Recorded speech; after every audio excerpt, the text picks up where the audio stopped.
कापुरी पुण्य भूमि पवित्र, जिथे नांदतो ज्ञान राजा सुपात्र। तया आठवीता महापुण्य राशी, नमस्कार माझा सद्गुरु ज्ञानेश्वरासी। पुंडलीक वरदा हरि विठ्ठल श्री ज्ञानदेव तुकाराम। पंढरीनाथ भगवान की जय। माऊली ज्ञानेश्वर महाराज की जय। आज हम श्री ज्ञानेश्वर जी का परम पावन चरित्र सुनेंगे। महाराष्ट्र में एक बड़ी पवित्र नदी है जिसका नाम गोदावरी है। महर्षि गौतम के तपस्या पर प्रसन्न होकर साक्षात शिव ने इस नदी का निर्माण किया। इसलिए इस गोदावरी नदी को दक्षिण गंगा भी कहते हैं। गोदावरी के तट पर कई तीर्थ क्षेत्र है। इसमें से सबसे जाना माना तीर्थ क्षेत्र है पैठण।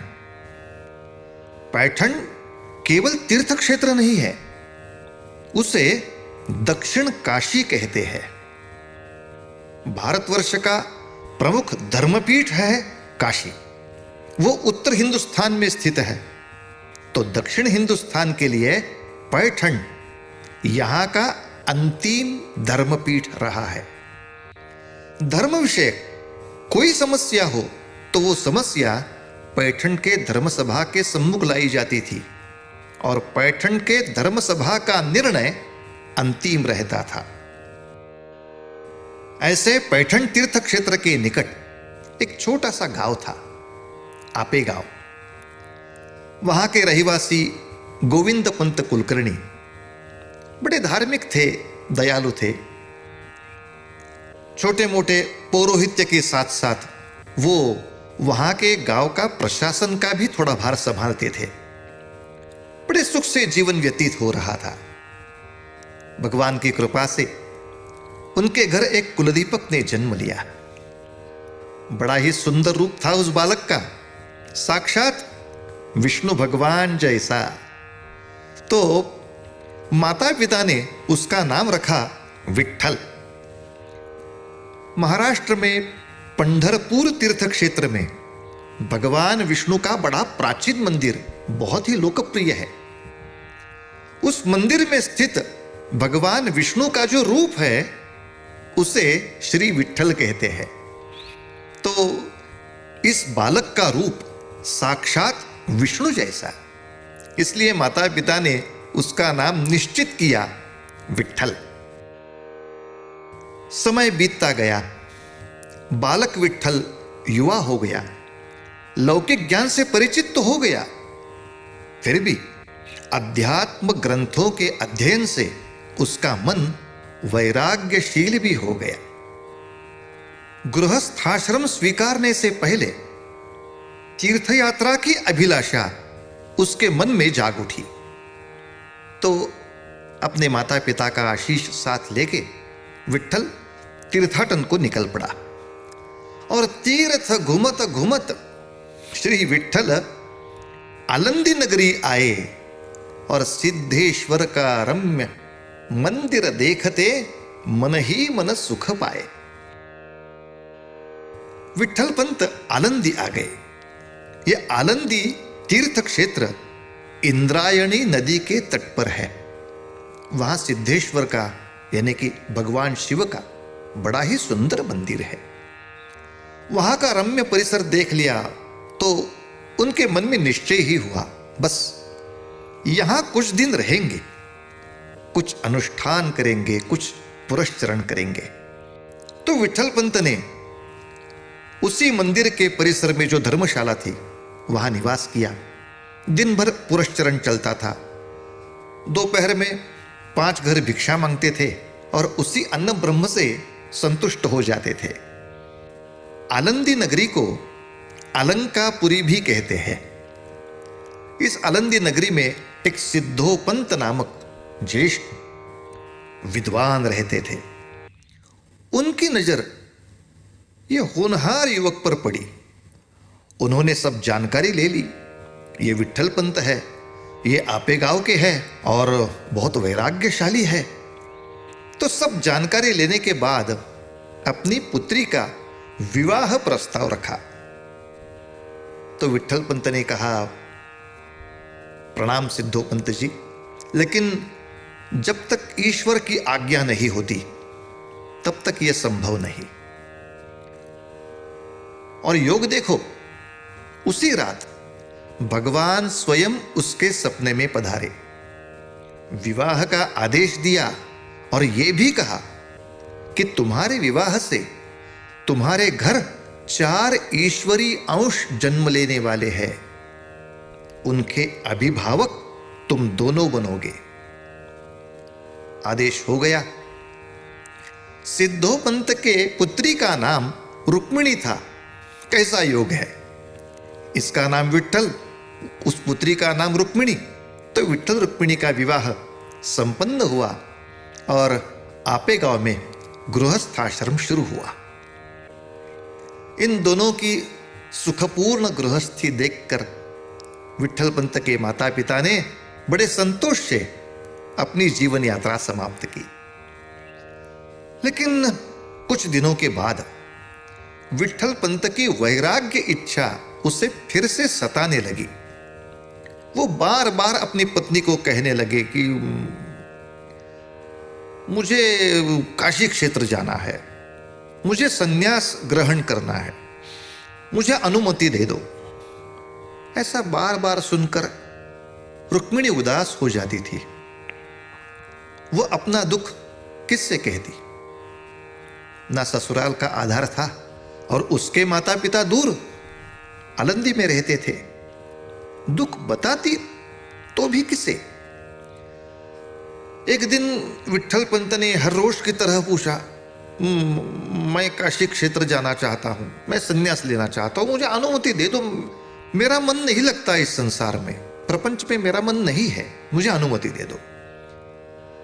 आखिर में क्रोधवश रुक्मिणी बोली, जाओ जहां जाना है आपको, जाओ।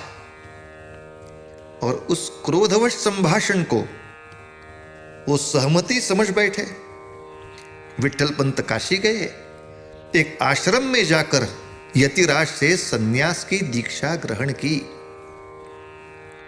सन्यास की दीक्षा देने के पहले यतिराज ने पूछा, तुम पर कोई दायित्व तो नहीं है? विट्ठल पंत, आपके सभी घर वालों का, आप इष्ट जनों का पूरा सहयोग आपके सन्यास में होगा। उनकी पूरी सहमति आपके सन्यास के लिए है या नहीं? तो सन्यास दीक्षा के आकर्षण में विट्ठल पंत ने थोड़ा असत्य का सहारा लिया। वो बोले, गुरुजी चिंता मत करना, मैं मुक्त हूं और मेरे घर वालों की पूर्ण सहमति है। यतिराज ने ठीक बोला और विट्ठल पंत की सन्यास दीक्षा हो गई। उसका नाम अब विट्ठल पंत से बदलकर चैतन्य रखा गया। काशी क्षेत्र में विट्ठल पंत की तपस्या शुरू हो गई। लेकिन यहां आपे गांव में रुक्मिणी पर मानो दुख का पहाड़ टूट पड़ा। विट्ठल पंत के सन्यास की वार्ता समझते ही रुक्मिणी के पिता, जो सिद्धोपंत कुलकर्णी थे, वो आलंदी से आपे गांव आ गए। वहां का जो विट्ठल पंत का रहता घर था, उस घर को पड़ोसी के हाथ सौंप दिया और रुक्मिणी को आलंदी ले आ गए। आलंदी आते ही रुक्मिणी ने एक व्रत रखा। अपना पति वापस आए इसलिए एक घोर व्रत किया। आलंदी में सिद्धेश्वर मंदिर के परिसर में एक पीपल का वृक्ष है। उसे प्रदक्षिणा की जाए तो मनोकामना पूर्ण हो जाती है। ऐसे अनेकों से सुना था। तो रुक्मिणी ने हर रोज 1 सहस्र प्रदक्षिणा करने का घोर व्रत किया। दोनों की तपस्या दोनों तरफ चल रही थी। अब योगा योग कैसा है देखो। काशी के वही श्रीपाद यति तीर्थ यात्रा के हेतु दक्षिण भारत में आ गए और आलंदी में निवास किया। काशी क्षेत्र के कोई यतिराज आ गए हैं ऐसी वार्ता गांव में फैल गई तो उनके दर्शन के लिए लोगों की भीड़ आ गई। उसी भीड़ में आगे जाते जाते रुक्मिणी ने उनको प्रणाम किया और रुक्मिणी ने प्रणाम करते ही यतिराज के मुख से आशीर्वचन निकल पड़ा, अष्टपुत्रा सौभाग्यवती भव। वो आशीर्वाद सुनकर रुक्मिणी रोने लगी। रुक्मिणी के पिता ने सब पूर्व इतिहास यतिराज को बताया। वो इतिहास सुनने के बाद यतिराज समझ गए, अरे विट्ठल पंत पर केवल पत्नी का दायित्व नहीं तो ईश्वर इच्छा का भी दायित्व है। ये क्या हो गया। श्रीपाद यति ने अपनी तीर्थ यात्रा इंद्रायणी के तट पर ही समाप्त की और जल्द से जल्द काशी आ गए। अपने आश्रम में आ गए, चैतन्य को बुलाया।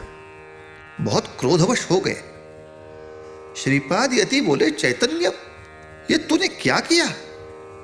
अरे तुम पर पत्नी का दायित्व था, तुम पर ईश्वर इच्छा का दायित्व था। तूने कैसे कहा मैं मुक्त हूं? बेटा तपस्या के आकर्षण के लिए ही सही, लेकिन दायित्व रहते हुए तूने संन्यास लिया, यह तो घोर अपराध हुआ और तूने मुझे भी सहभागी किया। श्री शिव शंकर, श्री शिव शंकर, श्री शिव शंकर। इसका प्रायश्चित करना होगा। जाओ विट्ठल पंत, वापस जाओ, गृहस्थाश्रम संपन्न करो और फिर मोक्ष का विचार करो। गुरु की आज्ञा से विट्ठल पंत लौट आए, लेकिन अब समाज ने उन्हें स्वीकार नहीं किया, क्योंकि समाज में ऐसी मान्यता थी कि सन्यास ये अंतिम आश्रम है, वहां से वापस आना ये अधःपतन है और ऐसे अधःपतित के सहवास से हमारा भी अधःपतन हो जाएगा। ऐसे विचार से विट्ठल रुक्मिणी पर बहिष्कार हो गया। समाज ने विट्ठल पंत रुक्मिणी को बहिष्कृत किया। आलंदी में निवास करने की अनुमति नहीं मिली तो गांव के नजदीक सिद्धबेट नामक वीरान जगह पर उन्होंने एक झोपड़ी बनाई। अब गुजारा केवल भिक्षा पर था, ना सम्मान, ना नौकरी, ना खेती, ना कोई जमीन जायदाद। पूरी तरह से भिखारी की अवस्था थी। लेकिन अपनी कुल परंपरा से चलती आई वेद विद्या, तपाचरण, व्रताचरण, उसका हिसाब करें तो वे संपन्न ही संपन्न थे। विट्ठल पंत ने असत्य का सहारा लिया, संन्यास ग्रहण किया, ये धर्मबाह्य अपराध हो गया। लेकिन ये अपराध उसने कुछ स्वार्थवश नहीं किया, तपस्या हेतु ही किया। और आज वो गृहस्थाश्रम में वापस आ रहा है, वो भी कोई स्वार्थवश हेतु नहीं आ रहा है, वो गुरु आज्ञा से आ रहा है। ये जानने वाला उसी समाज में एक दयालु वर्ग था। यह समाज विट्ठल पंत को छिप छिप के कुछ ना कुछ मदद करता था। उसे भिक्षा देकर या कोई जीवन आवश्यक सुविधा उसको देकर उसके जीवन में शांति लाने का प्रयास करता था। विट्ठल रुक्मिणी का गृहस्थाश्रम सार्थ हो गया। ईश्वर इच्छा से उनके घर 4 महान विभूतियों का जन्म हुआ। ज्येष्ठ पुत्र निवृत्ति, द्वितीय पुत्र ज्ञानदेव, तीसरा सोपान और सबसे छोटी मुक्ता। विट्ठल पंत ने चारों को सभी लौकिक विद्याओं से संपन्न किया। प्रारंभिक अध्ययन तो दिया, लेकिन भूगोल, खगोल शास्त्र, इतिहास, इसके साथ साथ ही वेद, वेदांत, उपनिषद, शास्त्र, पुराण, गीता, भागवत, इसी से भी उनको अवगत किया। बालक ज्ञानी हुए, इस बात की बड़ी खुशी थी, लेकिन सारे प्रपंच का गुजारा केवल भिक्षा पर था। इस बात का गहरा दुख, जब ये तीनों भाई भिक्षा मांगने के लिए जाते थे तब कुछ दयालु लोग मदद करते थे, लेकिन कुछ कर्मठ लोग इन तीनों की अवहेलना करते थे। कभी कभी तो किसी की भिक्षा छीन कर उसमें मिट्टी मिला देते थे। पग पग पर अपमान सहन करना मानो उनका नित्य दिनक्रम हो गया। क्या विट्ठल पंत ने सोचा, किसी तपाचरण से किए हुए पाप की तीव्रता कम हो जाती। ऐसे सदियों से हमने सुना है। गौतम ऋषि पर गोहत्या का आरोप लगाया गया था। उन्होंने गोदावरी नदी के तट पर जो त्र्यंबक पर्वत है वहां तपस्या की। उनका पाप धुल गया, तो हम वहीं जाकर कुछ तपस्या करेंगे, पाप मुक्त हो जाएंगे। ऐसे विट्ठल पंत ने सोचा और गोदावरी के तट पर जो त्र्यंबकेश्वर क्षेत्र है, जो 12 ज्योतिर्लिंगों में से एक दिव्य तीर्थ क्षेत्र है, वहां सब आ गए। पूरा परिवार त्र्यंबकेश्वर आ गया। वहां का निवास थोड़ा सुखद था। भोजन के लिए भिक्षा का ही आधार था, लेकिन हर रोज के अपमान से छुटकारा था। त्र्यंबकेश्वर एक जाना माना तीर्थ क्षेत्र था, तो वहां जो लोग तपस्या करने के लिए आते हैं उनको भिक्षा देना, ये वहां के लोग अपना सौभाग्य समझते थे। त्र्यंबकेश्वर के एक धर्मशाला में सब पहुंच गए और दूसरे दिन से बड़ा कठोर व्रताचरण शुरू हुआ। प्रातः स्नान करके भगवान की पूजा करना और शिवनाम जपते हुए पूरे ब्रह्मगिरी को प्रदक्षिणा करना, ऐसा व्रत शुरू हुआ। केवल मंदिर को नहीं, ब्रह्मगिरी को प्रदक्षिण। इसी ब्रह्मगिरी पर, इसी पर्वत पर महर्षि गौतम ने तपस्या की थी। इसी पर्वत पर शिव शंकर साक्षात प्रकट हुए थे। तो यह पर्वत ही शिव का बड़ा स्वरूप है और इसकी प्रदक्षिणा ये शिव की बड़ी आराधना है, ऐसी मान्यता थी। इसलिए अपने पुत्रों के साथ विट्ठल पंत ब्रह्मगिरी की प्रदक्षिणा करते थे। एक दिन की बात, प्रदक्षिणा आरंभ हुई। ज्येष्ठ बंधु निवृत्तिनाथ वो आगे चल रहे थे। ज्ञानेश्वर जी ने अपने पिता का हाथ थामे उनके साथ चलना ठीक समझा। सोपान ने दूसरा हाथ पकड़ा था और मार्ग से जाते जाते अचानक एक दहाड़ सुनाई दी। एक व्याघ्र ने जो जोर से छलांग मारी वो निवृत्तिनाथ के पास। सब भक्तों में भाग दौड़ मच गई, सब डर गए, सब मंदिर की ओर भागने लगे। केवल निवृत्ति ही ब्रह्मगिरी की ओर दौड़ता चला गया। वहां उसने एक गुफा देखी। विचार किया, इस गुफा में छिप जाते हैं। वो व्याघ्र पीछे से दौड़ता आ रहा, वो मुझे खोजते खोजते आगे चला जाएगा, तो मैं आराम से बाहर निकल जाऊंगा, पिता से मिलूंगा। इस विचार से निवृत्ति उस गुफा में गए, लेकिन क्या करे, वो व्याघ्र दौड़ते दौड़ते आ गया और गुफा के द्वार पे ही डट गया।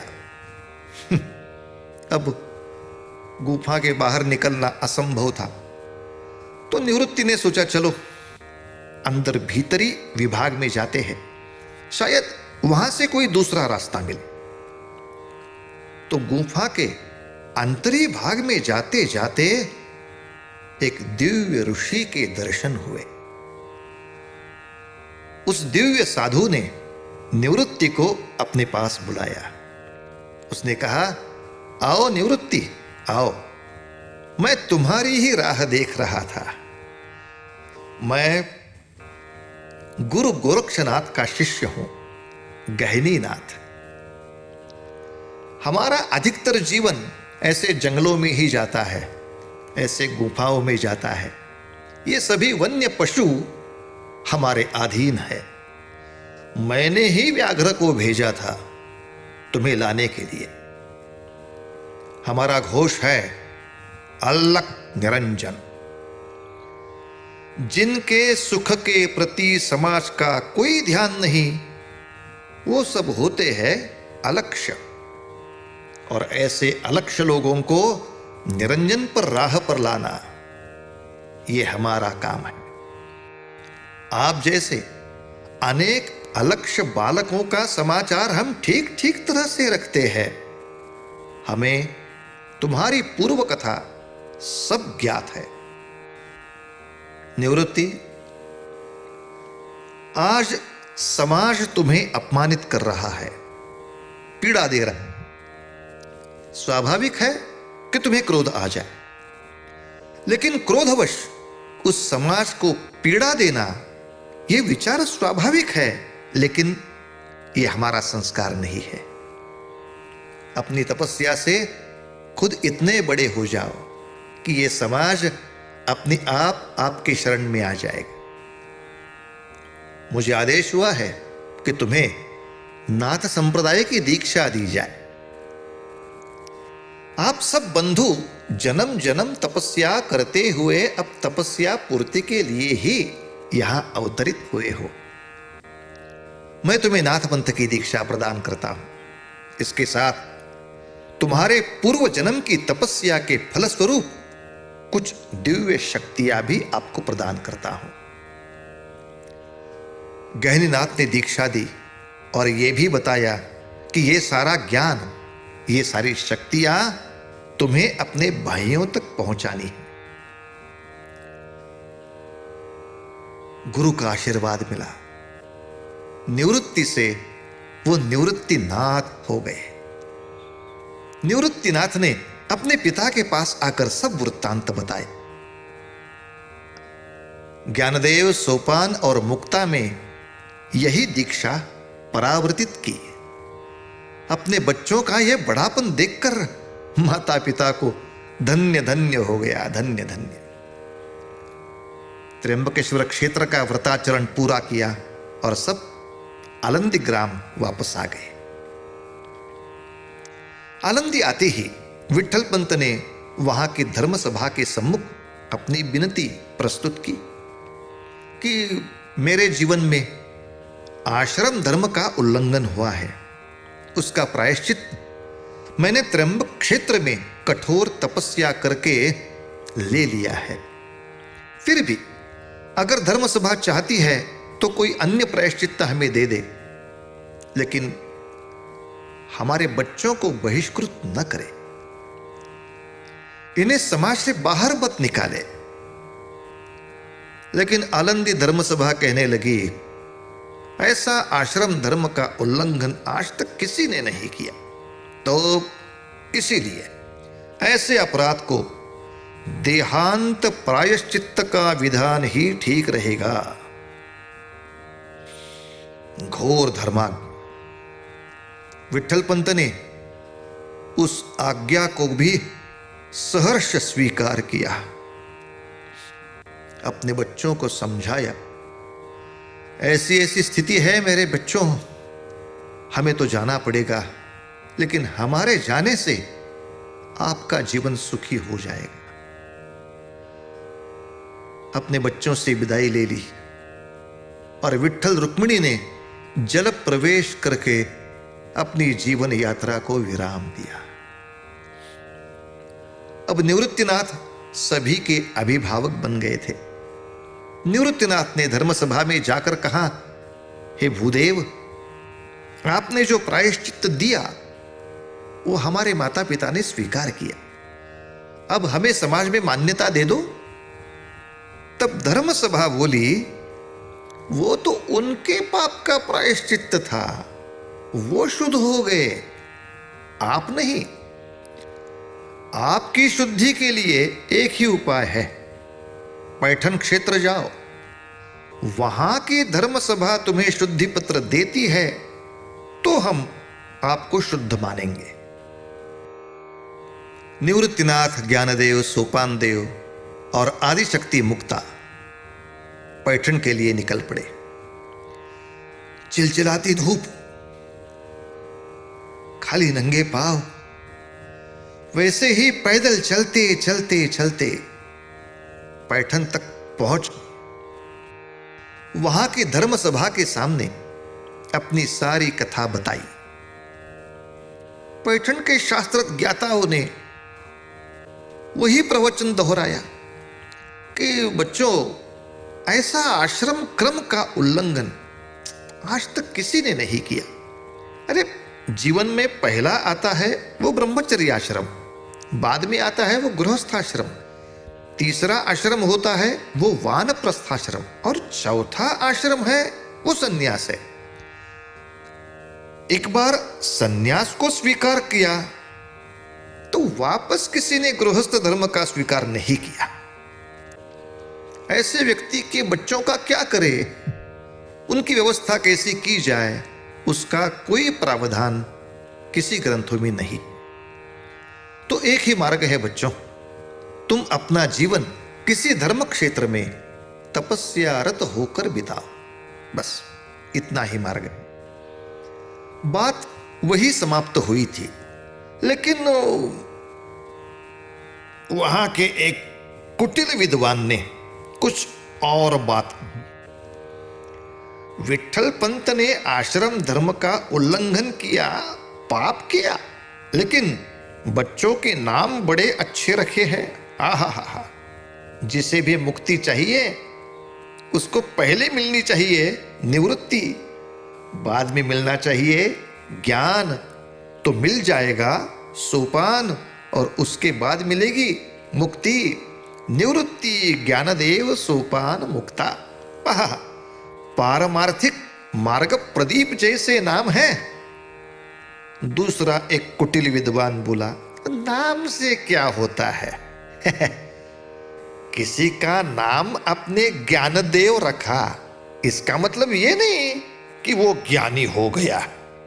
अरे, हमारे यहां एक भैंसा है, उसका नाम भी ज्ञाना है तो क्या हम उसे भी ज्ञानी समझेंगे एक कुटिलता पूर्वक संभाषण हो रहा था। तो ज्ञानदेव बोले, आपका जो भैंसा है वो भी ज्ञानी है, वो प्रज्ञावान है, लेकिन दुर्भाग्यवश वो अपना ज्ञान प्रकट नहीं कर सकता। लेकिन किसी समर्थ साधु के सहायता से वो अपना ज्ञान प्रकट कर सकता है, क्योंकि हर एक में जो आत्म तत्व है वो एक ही, वो एक ही। पंडित समझ गए, बच्चा तो छोटा है लेकिन बात इतनी बड़ी करता है। एक कुटिल विद्वान ने कहा, सभी के हृदय में आत्म तत्व एक है तो ठीक है। हे ज्ञानदेव, आप मंत्रों का उच्चार कर सकते हो, तो क्या ये भैंसा मंत्रोच्चारण करेगा? यह प्रश्न ही मूर्खता का था। आज की भाषा में ज्ञानदेव क्या कह रहे थे? फ्रिज हो या ट्यूब हो, उसमें से एक ही तत्व है इलेक्ट्रिसिटी। लेकिन इलेक्ट्रिसिटी एक है, इसका मतलब यह नहीं होता कि फ्रिज ट्यूब का काम करेगा और ट्यूब फ्रिज का काम करेगी। लेकिन ऐसी मूर्खता, ऐसे अहंकार को चूर करने की विद्या ज्ञानदेव के पास थी। ऐसी बहुत नाथ पंथ की दिव्य शक्तियां निवृत्तिनाथ को प्राप्त हुई थी और निवृत्तिनाथ के माध्यम से ज्ञानदेव को प्राप्त हुई थी। निवृत्तिनाथ ज्ञानेश्वर जी के आध्यात्मिक गुरु भी थे। गुरुदेव की आज्ञा मिल गई तो ज्ञानेश्वर उठ खड़े हुए और बोले, उस भैंसे को लाओ, वो मंत्रोच्चारण कर सकता है। सारी सभा चकित हो गई। जो भी भीड़ बाहर थी वो सभी धर्म सभा में आ गई। उस भैंसे को धर्म सभा में लाया गया और ज्ञानेश्वर उस भैंसे के समीप आ गए। अपना कर भैंसे के सिर पर रखा और कहा, हे आत्मदेव, तुम्हें ये सब लोग अज्ञानी समझ रहे हैं, लेकिन अब डरो नहीं। शिव शक्ति का आशीर्वाद तुम्हारे मस्तक पर है। सुख से मंत्रोच्चारण करो, सुख से मंत्रोच्चारण करो। सारी पैठण की सभा चुपचाप बैठी थी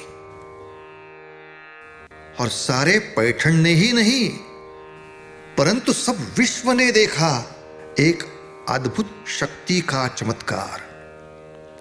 कोई समर्थ योगी की तपस्या संसार की मूढ़ता को कैसे नष्ट करती है, उसका वो प्रत्यक्ष रूप था। जब सारी धर्मसभा शांत थी तब उस भैंसे के मुंह से शुद्ध मंत्रों का उच्चारण निकल पड़ा। अग्निमीळे पुरोहितम यज्ञस्य देव ऋत्विजं होतारं रत्नधातमं। बस एक दो क्षण के लिए वो उच्चारण, लेकिन वो दो क्षण विश्व के विक्रम क्षण थे। सारी सभा चौंक गई। सारा समाज, सारे विद्वज्जन, सारा विश्व स्तब्ध हो गया। और दो क्षण के बाद ज्ञानदेव की एक ही जय जयकार की गूंज से सारा आसमंत भर गया। संत श्री ज्ञानेश्वर महाराज की जय, संत श्री ज्ञानेश्वर महाराज की जय। सारी विद्वत सभा शरण आ गई। ज्ञानदेव ने सभी को अपना अमृत वचन सुनाए। सज्जनों, ये भैंसा एक क्षण मंत्र बोल सकता है, उच्चारण कर सकता है, लेकिन उस मंत्रों में जो उपदेश है उसके अनुसार ये आचरण नहीं कर सकता। वो आचरण का भाग्य भगवान ने मनुष्य जाति को दिया है। तो भगवान के उपदेश का पालन करो। केवल मंत्रों का उच्चार नहीं, उसमें जो उपदेश है उसका अनुकरण करो। सभी की वाणी मौन हो गई। विद्वत सभा ने ज्ञानदेव को शुद्धि पत्र नहीं, सम्मान पत्र दिया। पैठण ने आलंदी के लोगों के लिए एक पत्र दे दिया और उस पत्र में लिखा, अरे हम क्या इनकी शुद्धि करेंगे, हम क्या उन्हें शुद्धि पत्र दे, ये तो शुद्धि के परे है। पैठण का भाव अलग था, लेकिन आलंदी की विद्वत सभा ने कहा, हम भी तो यही कह रहे हैं कि हम आपको क्या शुद्ध करेंगे, आप तो शुद्धि के परे हैं। तो ज्ञानदेव ने पैठण क्षेत्र का भी त्याग किया, आलंदी क्षेत्र का भी त्याग किया और मोहिनी राज के मंदिर के समीप आ गए। मोहिनी राज का मंदिर, आपको आश्चर्य होगा, लेकिन पुराण में यह कथा है, जब देव और असुरों ने अमृत के लिए समुद्र मंथन किया था, तब अमृत ऊपर आ गया। तो अमृत पाने के लिए बड़ी लड़ाई हुई। तब भगवान विष्णु ने मोहिनी का रूप धारण किया। सारे असुर उसके सौंदर्य पर आसक्त हो गए और अमृत बांटने का सब अधिकार मोहिनी के हाथ में दे दिया। तो मोहिनी स्वरूप भगवान विष्णु ने वो सारा अमृत देवों को प्राप्त कर दिया। ज्ञानदेव की इच्छा थी भगवान के उपदेश का जो अमृत है, जिसे भगवत गीता कहते हैं, गीता का गीतामृत, वो गीतामृत सभी के घर घर पहुंचना चाहिए। वो उपदेश सभी को समझना चाहिए। और इस महान कार्य के लिए मोहिनीराज के मंदिर के अलावा और दूसरा कौन सा स्थान ठीक रहेगा? यही स्थान ठीक होगा। चारों भाई बहन नेवासा गांव में आ गए। वो मोहिनीराज का मंदिर नेवासा गांव में है, प्रवरा नदी के किनारे। वो नेवासा गांव में आ गए और मंदिर के आंगन में जो एक स्तंभ था, उस स्तंभ के समीप बैठकर ज्ञानदेव भगवत गीता का एक एक श्लोक समझाने लगे। आपको आश्चर्य होगा, 700 श्लोकों के लिए 700 श्लोक समझाने के लिए ज्ञानदेव ने 9 सहस्र ओवियों का निर्माण किया है। कितने विस्तार से वो समझा रहे थे। और वहां नेवासा गांव में स्थित एक विद्वान ने उस सभी ओवियों को ग्रंथित किया। उनका नाम था सच्चिदानंद बाबा। ज्ञानदेव की वाणी में इतनी मधुरता थी कि सब लोग उनके प्रति आकृष्ट होने लगे। पैठण में हुआ चमत्कार और नेवासा ग्राम में निर्मित ये अद्भुत ग्रंथ, दोनों की वार्ता गांव गांव तक फैलने लगी।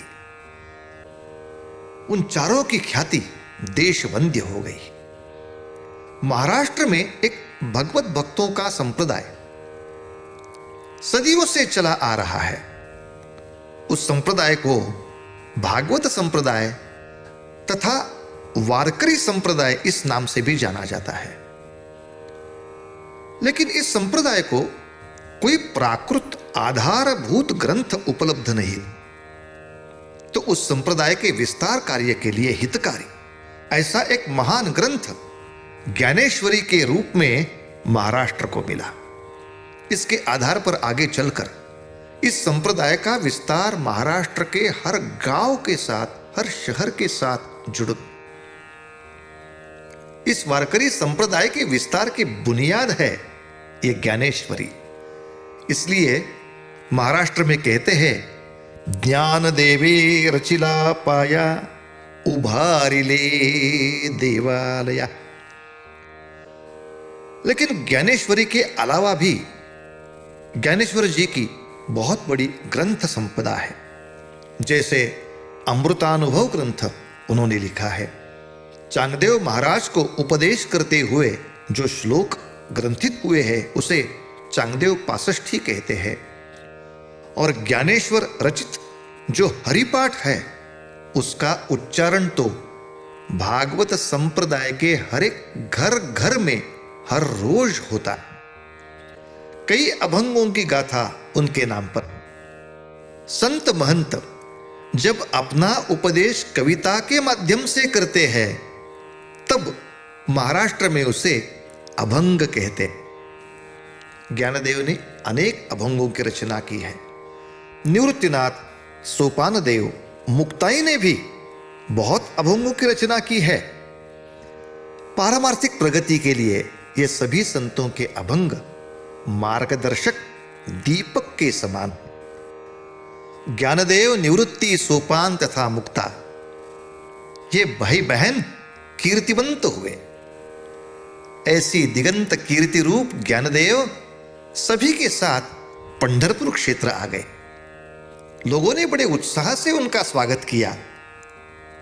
सभी बंधुजनों ने श्री देव विट्ठल के मंदिर में प्रवेश करके बड़ी भक्तिभाव से विट्ठल का दर्शन किया। तब उनकी भेंट एक महान संत के साथ हुई। उनका नाम था संत नामदेव। ज्ञानदेव और नामदेव ने साथ मिलकर एक भारत यात्रा की योजना बनाई। महाराष्ट्र के कई संतों को साथ लिया और कर्नाटक, आंध्र से गुजरात, राजस्थान, दिल्ली, हरियाणा तक हर एक प्रांत के तीर्थ क्षेत्रों का दर्शन किया। किसी भी तीर्थ क्षेत्र में जब यह संतों का मेला पहुंचता था तो गांव गांव में वार्ता फैल जाती थी। बड़ी संख्या में सब लोग उनके दर्शन के लिए आते थे। हर मुकाम पर ज्ञानदेव जी का गीतार्थ पर प्रवचन होता था। नामदेव महाराज का कीर्तन होता था। लोग भक्ति रस में तल्लीन हो जाते थे। इन संतों के सहवास से उनका अहंकार दूर हो जाता था और लोगों का दुर्व्यसन से भक्ति व्यसन में परिवर्तन हो जाता था। बड़ी जबरदस्त यात्रा थी वो। ज्ञानदेव निवृत्ति सोपान मुक्ता, उन्होंने भारत यात्रा संपन्न की और आलंदी लौट गए। जिस गांव में अत्यंत अपमान, अवहेलना, छल, यातना, बस इनका ही अनुभव किया था, वहां उनका स्वागत बड़ी धूमधाम से हुआ। भाई बहन की शोभा यात्रा निकाली गई। ताल वाद्य का गजर, मृदंग का गजर, नाम गजर नहीं नहीं, नाम जागर हुआ। ज्ञानदेव के माता पिता का जो पुराना घर आलंदी में था, लोगों ने उस घर को फिर से सजाया और ये चारों भाई बहन सम्मान से वहां प्रतिष्ठित हुए। लेकिन ये सुख भी बहुत से लोगों को देखा नहीं गया। इनके विचार में ऐसे योगी ज्ञानदेव की महिमा समाप्त करने के लिए वैसे ही दूसरे महायोगी की आवश्यकता थी। तो कुछ कुटिल लोगों ने योगी चांगदेव को आमंत्रित किया। चांगदेव महाराज का आश्रम तापी नदी के किनारे था। उनके 1400 शिष्य थे और बड़ा भारी जबरदस्त रूप था।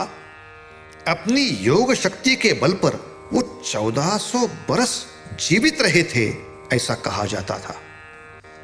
उनकी दीर्घ आयु, प्रचंड भक्तगण, उग्र तपस्या, इस सब की कीर्ति सभी देश को परिचित थी। ज्ञानदेव को डराने के लिए चांगदेव महाराज व्याघ्र पर सवार होकर अपने शिष्य गणों सहित आलंदी आ गए। वो दिखाना चाहते थे कि ऐसे भयानक पशु पर भी हमारी सत्ता है। निवृत्ति, ज्ञानदेव, सोपान मुक्ता, चारों भाई बहन उनके घर के आंगन में एक भग्न दीवार पर बैठकर सुबह की धूप का आनंद ले रहे थे। जैसे ही चांगदेव की शोभा यात्रा ज्ञानदेव महाराज के घर के पास आ गई तो ज्ञानदेव ने कहा, बड़े योगी महात्मा आ रहे हैं, उनके स्वागत के लिए हमें भी थोड़ा आगे चलते जाना चाहिए। ज्ञानदेव ने दीवार में स्थित चैतन्य शक्ति को ललकारा और कहा, चल बेटी, चांगदेव के दर्शन के लिए जाते हैं। और तुरंत वो दीवार उन भाई बहन के साथ 10 कदम आगे चल पड़ी। ये देखकर चांगदेव का अहंकार चूर चूर हो गया। वे ज्ञानदेव के परम भक्त बने। सज्जनों, एक बात को समझो, ज्ञानदेव की जीवनी में 2-4 ही चमत्कार है। उसमें से 2 मैंने आपको बताए। एक पैठण में भैंसे के मुंह से मंत्रोच्चार और दूसरा ये दीवार स्थित चैतन्य को प्रकट करना। लेकिन इससे भी बड़ा चमत्कार है लोक जागृति। एक भैंसा बोला, ये छोटी बात है सज्जनों, ये छोटी बात है। लेकिन भैंसे जैसी जिनकी बुद्धि हो गई थी, वो सब समाज अध्यात्म शास्त्र को बोलता गया। अध्यात्म शास्त्र के अनुसार आचरण उन्होंने शुरू किया।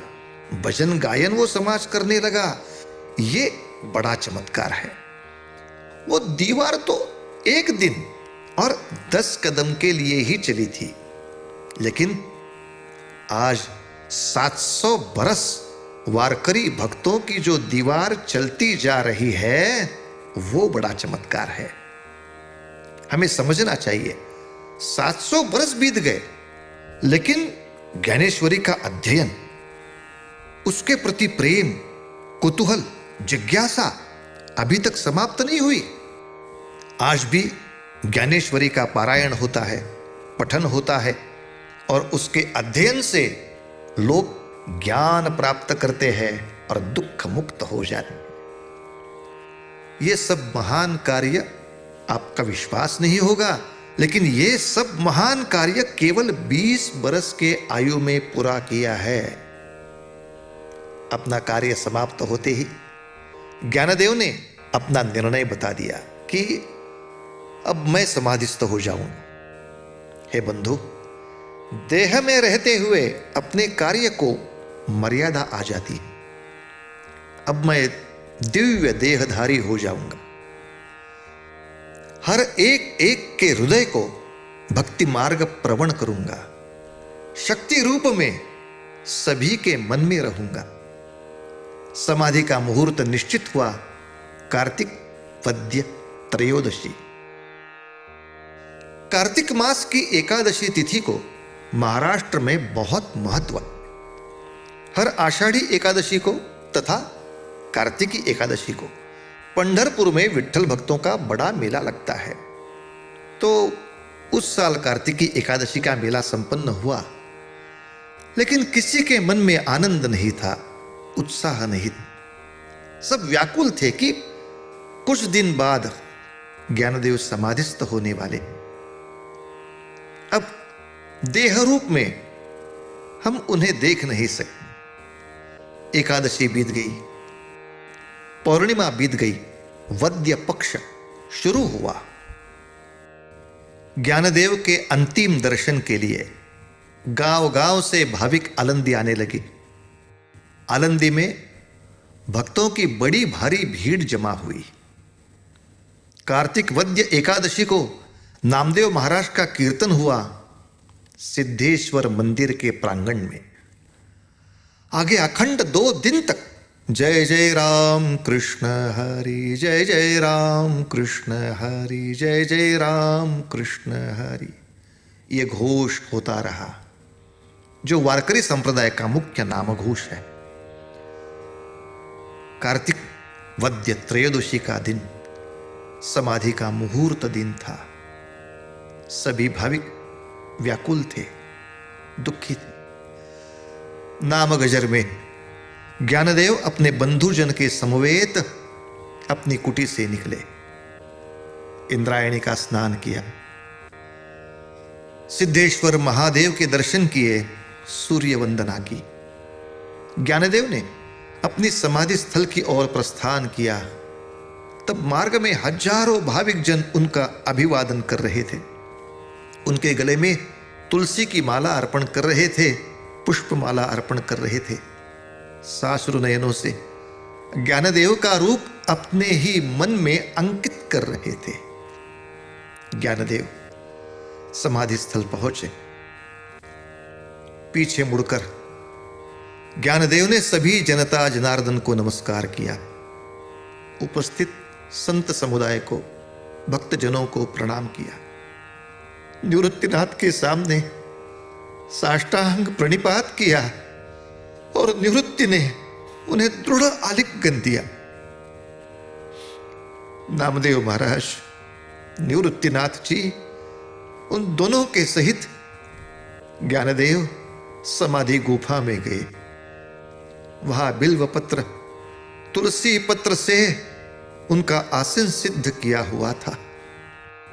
उस आसन पर ज्ञानदेव आसनस्थ हुए और निवृत्ति, नामदेव गुफा से बाहर आ गए। गुफा का मुख बंद किया गया। सभी लोगों का शोक अनावर हुआ। ज्ञानदेव जी की जय जयकार हुई। संत श्रेष्ठ श्री ज्ञानेश्वर महाराज की जय। ज्ञानेश्वर माऊली, ज्ञानराज माऊली माऊली, ज्ञानेश्वर माऊली, ज्ञानराज माऊली माऊली। बड़ी जय जयकार हुई। सभी भक्तों ने अश्रुपूर्ण नयन से ज्ञानदेव की स्मृति को हृदय में दृढ़ धारण किया और अपने अपने गांव वापस गए। सज्जनों, आज भी यह समाधि महोत्सव बड़े पैमाने पर होता है। गांव गांव से लोग आते हैं, समाधि का दर्शन लेते हैं। सभी की दृढ़ श्रद्धा है कि शक्ति रूप में आज भी ज्ञानदेव वहां बैठे हैं। हम जैसे भक्तों के जीवन पर हर पल उनका ध्यान है। वो हमारी माता है, माउली है, हमारे परमार्थ के प्रथम पथदर्शक। ज्ञानदेव जी की समाधि के बाद बाकी बंधु भी समाधिस्थ हो गए। आदिशक्ति मुक्ता वज्रपात में समा गई, लेकिन उन चारों का आज भी नित्य स्मरण है। जब जब पांडुरंग श्री विठ्ठल के मंदिर में कीर्तन होता है, तब तब इन संतों के नाम का भी गजर होता है। निवृत्ति ज्ञान देव सोपान मुक्त भई, निवृत्ति ज्ञान देव सोपान मुक्त भई। वाह वाह वाह वाह।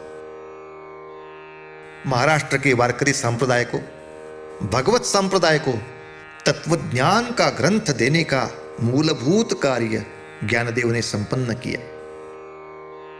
उस तत्वज्ञान के अनुसार आचरण किया, समाज की उपेक्षा सहन की, लेकिन बदले की भावना नहीं रखी। ज्ञानदेव ने समाज के प्रति बदले की भावना नहीं रखी, उन्हें बदलने की भावना रखी। स्वयं उपासना से, तपस्या से ऐसे ऊंचे स्थान पहुंच गए कि सारा समाज अपने आप शरण आ गए। हम भी उन्हीं का आदर्श रखेंगे। किसी व्यक्ति से, किसी समुदाय से नहीं, अपने अपनों से भी कोई दुख प्राप्त हो तो बदला लेने की भावना नहीं रखेंगे। दुष्ट के मन में बदलाव लाने के लिए जो आवश्यक उपाय हो वो उपाय करेंगे। उपासना से पारमार्थिक पथ पर अग्रसर तो हो जाएंगे ही, लेकिन ऐहिक तपस्या से जो ज्ञान कमाया है, जो धन कमाया है, उसका उपयोग दुखी पीड़ित जनता के उद्धार के लिए करेंगे। तभी हम ज्ञानदेव को प्रिय हो जाएंगे।